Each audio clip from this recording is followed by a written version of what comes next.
Broads Media.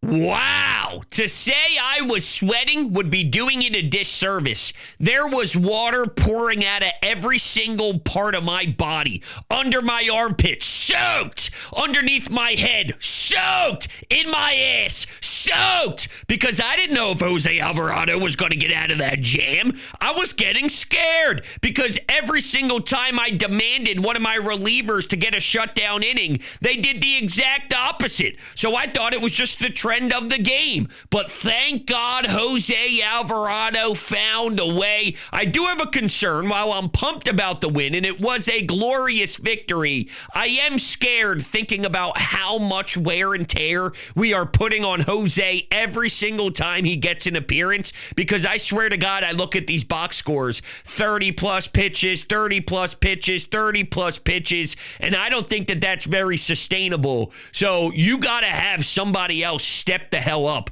I just don't know who that's going to be. I was actually kind of intrigued about Joe Ross, and then he gets shelled by Austin Riley. I don't know what Matt Strahm is going to be this season. I don't know what you have. So I don't know if there's an answer on this roster currently, and that makes me very scared. Unless somebody like Ranger Suarez comes in and he's able to be that versatility guy and we could throw him into the pen. But here's why I don't think that's going to happen. It's a contract year, and his agent is Scott Boras, so you know they're going to try and do everything humanly possible to make sure he gets paid the biggest bag he possibly can when he is due his cash, and that is not by going into the bullpen. So Scott Boras is one of the biggest agents in the game. He's going to pull all the strings, so I don't know if that's even going to happen. I'm conflicted about the pen. Actually, no, I'm not. I'm fucking nervous. I'm not conflicted. That was a horrible way to describe it. I have a lot of pain in my body thinking about what this bullpen is going to put us through on a night-to-night basis. But for tonight, and specifically looking at what just happened on the field in Truist Park, that was a big win. And there are two men in particular that deserve a monster standing ovation. No pun intended, because one of them is Trea Turner. But it's Bryce and it's Trea. Let's start with what Bryce did. That at-bat, that fucking beautiful at-bat was so sexy. I don't even know how to describe how sexy it was, but it was sexy. To fall down 0-2 with those sliders, and then here's another slider, ball, 1-2. Here's a fastball, fouled. Now it's still 1-2. Slider, 2-2. Slider, 3-2, full count. And here is a meatball down the heart of the plate, and this guy obliterated it. That was so amazing. I was horny listening to the ball hit the perfect sweet spot of that bat, that wood, if you will. I was horny, and it was great. Now, he also made a phenomenal play in the field when Nick Castellanos held that single to a single. The ball's hitting the wall in the air, and somehow with the way it bounces, you're able to get the ball in rather quickly. When the bunt goes down and Bryce Harper charges and gets the lead runner out at second base, that was a vibe killer. That was a momentum killer. That totally changed the morale in the entire ballpark, and I felt it in my bones. That's Bryce Harper making two spectacular plays to help win this game. And I called him out recently because I didn't necessarily feel I was getting the Bryce Harper experience to this point. And I needed him to look himself in the mirror and realize that he's got to do something to really change what is going on here. I need a moment. I need that wow. I need that yes. I need that yo, Bryce. I need that. And then what do you know? One day later,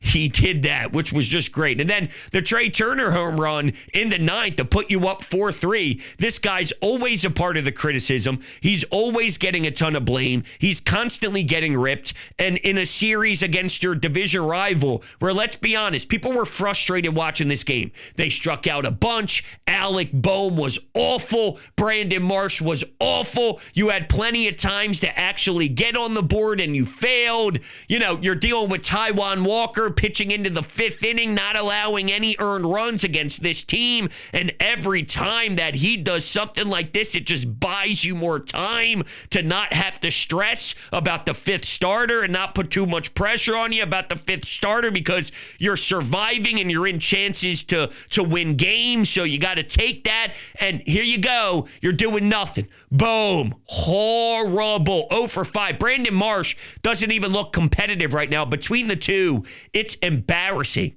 So, who's going to step up? The two highest paid superstars. And that's why you won this one. So for Trea to put this team in a position to now potentially win the series is huge. Huge. Now, I will say the Phillies, they showed heart. They did. They showed this attitude and this fight that I truly do appreciate and respect. It wasn't pretty. By no means was this pretty. And I do think my biggest takeaway is this bullpen is going to run us into the ground by the end of the season. So that's my biggest concern. And then I also know that my second biggest takeaway is I don't know what we got in Brandon Marsh. No. I do know what we have. We have players that are not good enough. No wonder why Dave Dombrowski couldn't find respected value for Alec Boehm, because he's just not good enough. And he definitely can't be hitting in the middle of your order. What are we doing? We finally got a version of Nick Castellanos, in my eyes, that I feel is doable. It's manageable. Okay, let's go. Let's go. It's more than manageable. Let's go. Let's put him behind Bryce Harper because Alec Boehm stinks. And I'm pretty disappointed in his piss poor defense where he bobbled the ball, couldn't turn 2, instead only got 1 out over at first base. And then, of course, the Braves do damage in that same inning with 2 outs on the board. Maybe you're out of that inning, then maybe you actually have a shutdown inning. But every time the Phillies finally creeped in and got a run, right, you finally take a lead 1-0, then you're down. What? Come on. Even Joe Ross, who I actually thought was something that maybe could be something because I'm so damn desperate and I'm starving for a right-handed relief pitcher, but I don't got faith in anybody. Sure, Ruiz got out of that 5th inning with bases loaded with Taiwan Walker, which puts a smile on my face, but what transpired in the 6th? Not good enough. What's been happening with Kerkering? Not good enough. We know what's been happening with Romano. You do not have a right-handed arm in that pen right now that you feel good about. And let's be honest, there's probably, 2 arms that you like? Strom and Alvarado? Woof. That's a really bad spot to be in.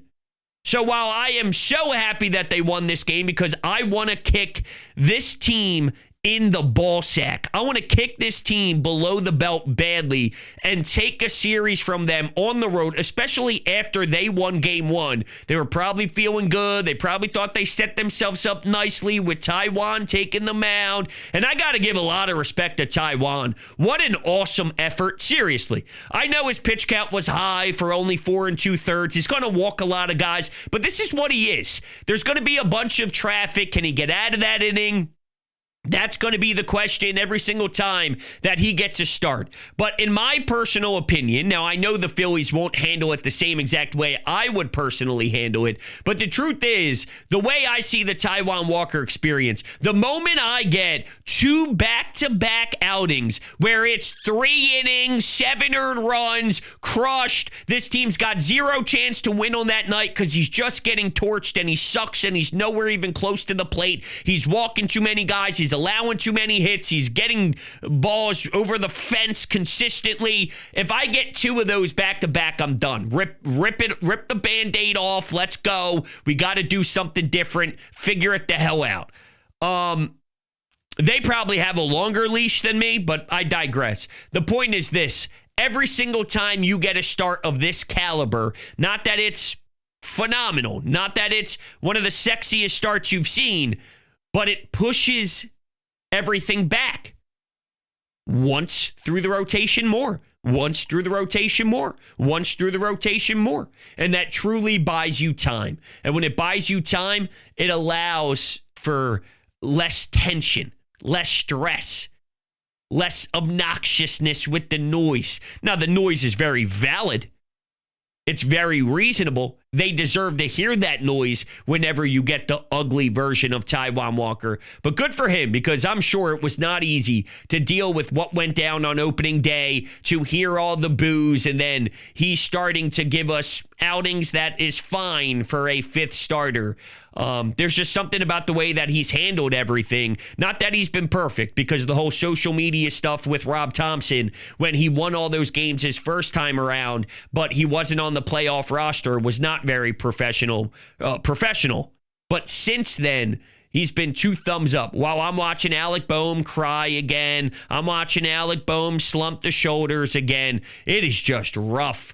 And remember, he started the season off with something spectacular, and he thought, hey, this is great. But I warned everybody, it's easy to be all hunky-dory when it's the first game, the first series, the first few at-bats, and you do things that are well. It's easy when the grind didn't even start. And truth be told, this Boehm stuff is hitting even earlier than I expected. I thought we'd get here at some point, because a tiger never changes his stripes, which that's the corniest saying I've ever said in my life. But it's just so true, and it fits this scenario perfectly to a T. But I expected to get here. I thought maybe after May. I thought once we get into the dog days of the summer, and it's June, it's July, you're battling, you're playing a lot of ball, you're getting worn out a little bit, you're waiting for the All-Star break, you're going through some rough at-bats, it's draining, and it's getting to you, it's hitting home. Fellas, it's April 9th. You're in the, third series of the year? Is this the third series? They started out with Washington, Colorado, and then the Dodgers. No, it's the fourth. It's the fourth series of the year, and Alec Boehm looks lost. Straight up lost. And Brandon Marsh can't play. Think of it like this. How many years has Brandon Marsh been in the mix to try and win that starting job when his competition is Johan Rojas, who stinks offensively and is having balls drop right in front of his feet out in center field as a, quote, elite defender. And I do think he's a good defender, don't get me wrong, but that's all he's there to do. And he can't even beat out Johan Rojas. If you can't beat out Johan Rojas, woof, that's just the truth. Let me tell you something that you can't beat. My lawn. Why can't you beat my lawn? Because Green Lawn Fertilizing is the best in the business, and they're already in progress helping my lawn recover, and you should join me. You may be able to have as great of a lawn as me, but, Green Lawn Fertilizing is just such top-notch. I mean, it makes my heart melt when I see the way my lawn is progressing throughout the treatments. Green Lawn Fertilizing is based in the Philly area and the best in the market. Experts in New Jersey, Pennsylvania, and Delaware, and extremely knowledgeable. They've created their own blends that will help your lawn recover. And the first round is so important to lay the groundwork for the rest of the season. So, what they are offering for you right now by clicking the link down below in the description is you get 2 free treatments and 10% off for the early birds. So, make sure you get started right now. Check out the link down below. It'll take you right to their website through my link. It'll tell them that Brode sent you. And I'm telling you, man, it has changed my life learning about what they can do for me, learning about my lawn. I didn't pay attention to that stuff when my wife and I bought the house. I wasn't much of a handyman, but I realized I have a daughter. I got another daughter on the way. I can't be sending my kids to school. And oh, yeah, you want to come over and play soccer in my backyard? And it's a mud pit that looks terrible, and the weeds are everywhere. Get out of here. Get out of here. Let's make this thing look as great as Bryce Harper's at bat, shall we? And I'm watching as they go through these treatments, and I can see it, and it really is tremendous. You should check it out as well. Green Lawn Fertilizing, the link is down below in the description. All right, with that, why don't we take a couple of anytime hotline calls and react to how everybody is feeling out there after a 4-3 win against Atlanta? Oh, we could not afford to blow that one. And boy, they tried. They really tried. Oh, my goodness. That was Phillies baseball. It really was. I saw quite possibly the least efficient pitcher's duel I've ever seen in my life. Base runners all over the place, every inning, multiple.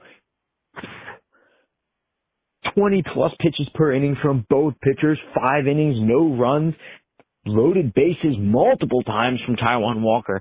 We got out of it.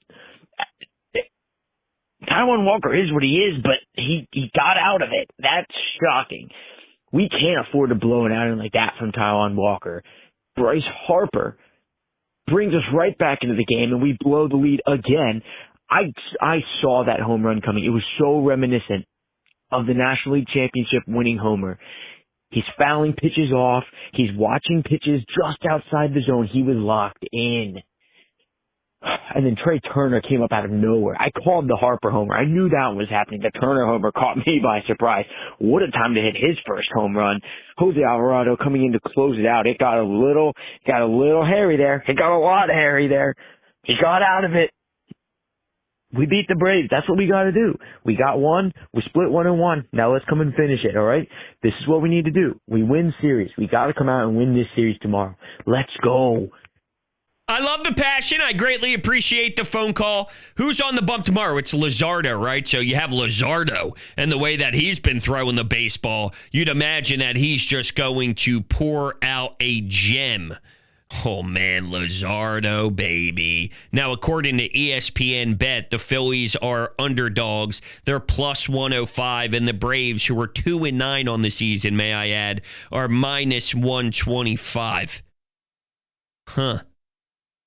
You can shove that right up your keister.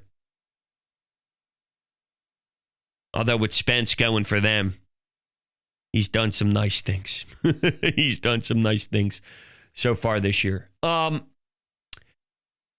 I didn't see the Trea one coming at all. You're so right about the Bryce Harper lock-in. That at-bat truly is what makes Bryce Harper a juggernaut. That's what makes him spectacular. And yeah, listen, there's plenty of guys who do that, right? The Aaron Judges of the world, the Juan Sotos of the world. There's guys who lock in and they just are so dialed that they can't be stopped. And when you see it, though, when you actually watch it pitch by pitch and you can see his brain churning and you can see when he fouls off pitches, he's working the pitcher and waiting for his pitch, and he's very patient and he's getting the count to where he needs it to be to get challenged, and then he does get challenged. And that ball, to leave the park, to go 400 feet in that ballpark too, the sound, everything about it. You're right, though. The Trea one, I didn't believe in any way, shape, or form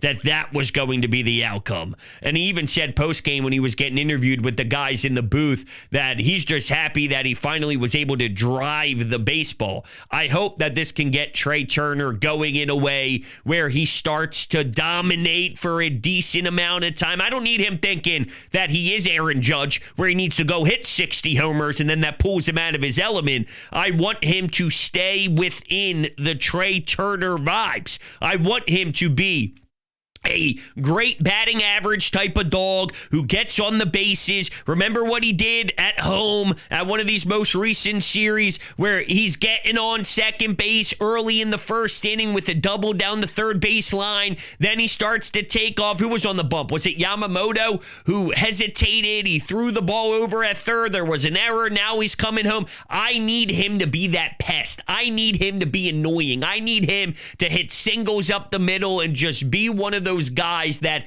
is wearing down pitchers, because professional ABs are going to be constantly shoved in your face, and then you got to deal with his speed, and then you got to deal with the threat of him taking off. And that was part of why he got that contract, is his ability to snag bases, and I want that to be the focus. But if home runs come with it eventually and it starts to pop in here and there, by all means, I'm here for it and I sign up for it. I just don't want him to be so focused on driving the ball that that's now something that is triggering in his mind. I can't believe he did that. He needed that, though. And if that can get him rolling, and if him and Bryce can take off together, because Bryce is always good for a heater. He cools down and he has his quiet spurts, but after his quiet spurts are over, it turns into Every single time he has an at-bat, you are glued to your television. And I feel that way even when he is down, because you never know what AB is going to pop up that does spark that rise. It can happen at any point, at any at-bat with him, and maybe this is the one. But once it gets super hot, you cannot, for 1 second, leave your eyes off that television screen. And I am praying that we can get that right now, because truth be told, I do think a lot of the energy right now with this team that's sitting at around 8-3, and I don't blame fans for feeling this way because, well, I've stressed this a lot throughout this show in particular and other shows, and I feel very similar. The bullpen, we know what a bullpen looks like that can work. This bullpen can't work. So we know that. That's sticking with us. There are guys here in Bohm and Stott, or not Stott.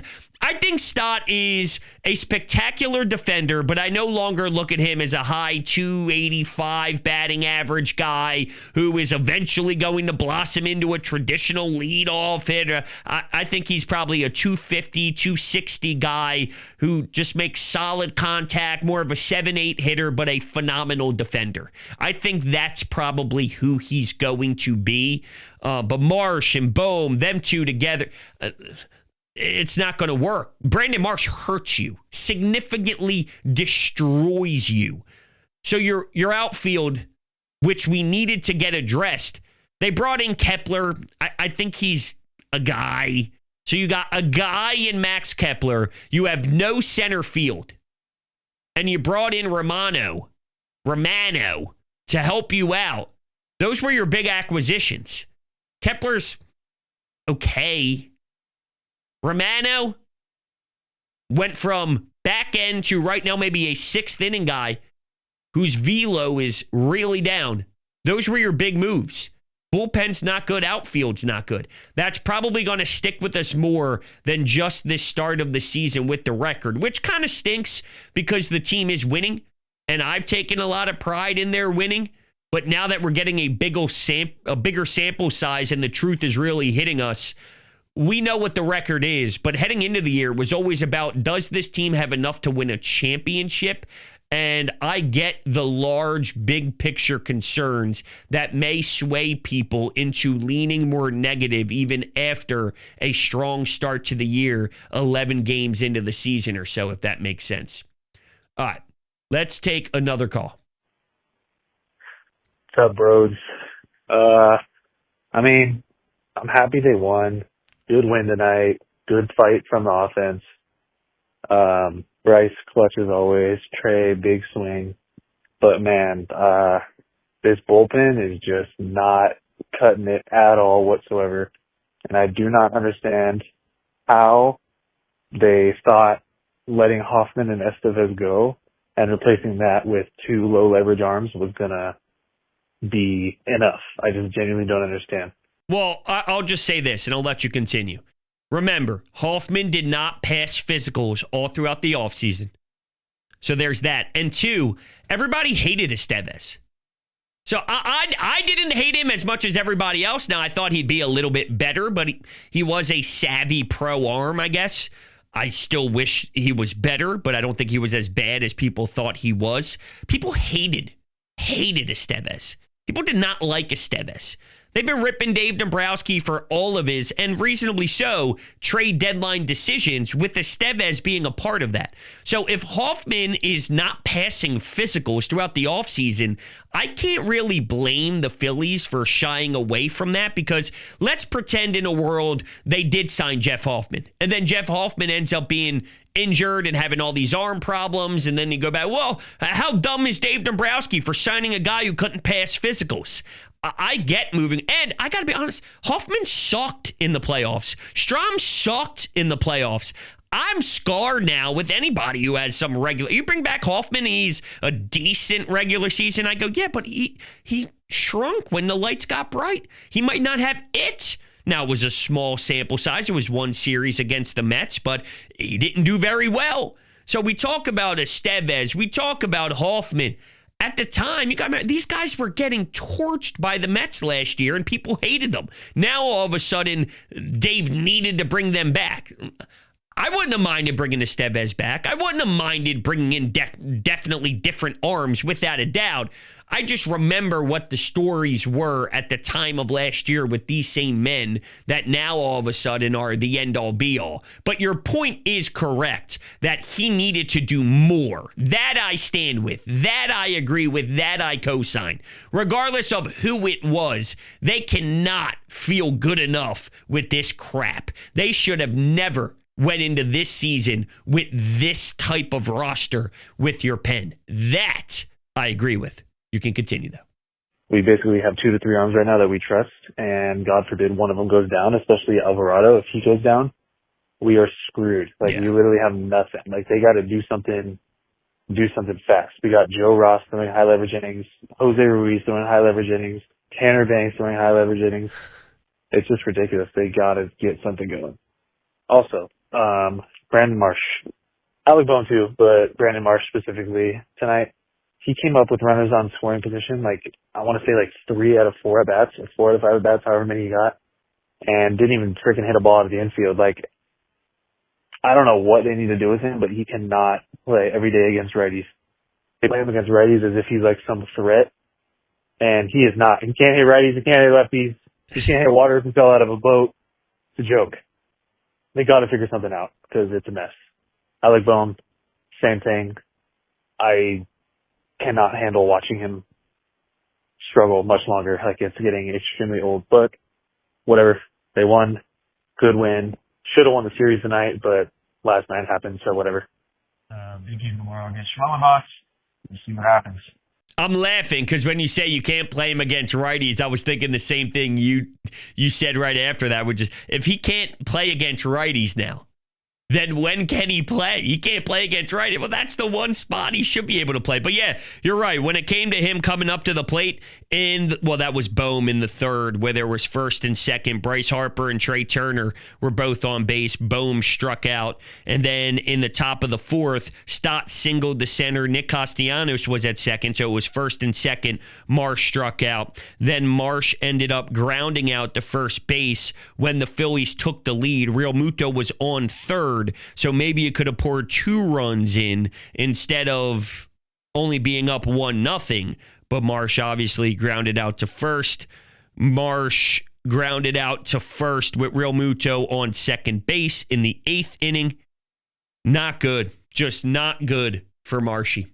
But anyway, that's going to do it for today's show. I greatly appreciate all you guys hanging out with me. We'll see how this all ends up tomorrow. Yeah. I'll be on Final Out tomorrow on WIP after the game is over. So I won't be home at the conclusion of the game. I'll be on WIP. I got a Thursday, Friday, Saturday, Sunday, all after Phillies games run on WIP starting tomorrow. So for whatever that's worth, if you want to catch me there, I greatly appreciate it. Can't wait to talk to you all then. And with that, go Phils. Big win. I know it doesn't feel that way. It was a big win.